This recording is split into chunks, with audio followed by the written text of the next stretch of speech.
As the Swiss stage for M7 is coming to a conclusion, teams are starting to show their true strategies, and other teams are starting to pick up on it.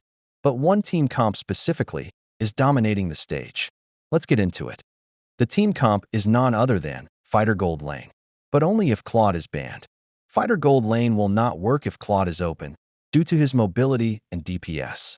By going Fighter Gold, you miss out on the DPS of a traditional gold laner. But this is how pro teams deal with that issue. They draft heroes like Gato, Yuzhong, Arlott, Cho, and Kalia. These are heroes that can dive and displace enemies with their skills.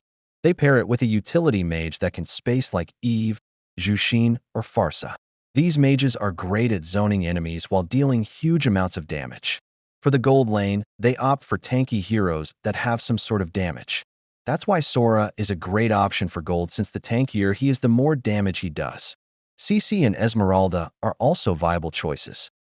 This comp requires the enemies to use all their resources just to kill one or two of your team, essentially leaving them vulnerable. Notice how they used all their ults just to kill Gato and CC. The rest of the team comes in and cleans up. The logic is simple. The tankier you are, the more resources it takes to kill you. Now times that by 3. Another way the pros use this comp is the roam initiates, baiting spells and skills.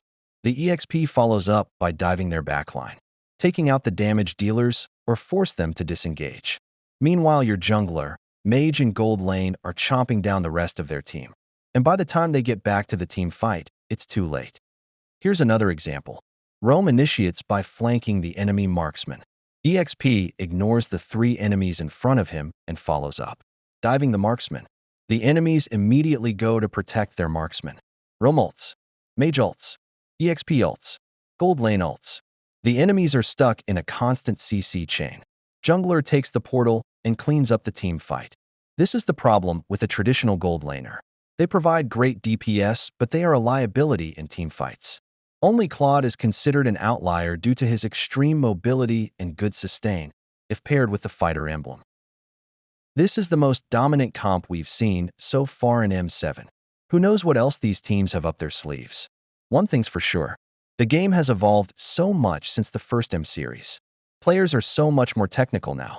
Anyways, drop a like and subscribe for future videos. Comment if you'd like me to cover any topics.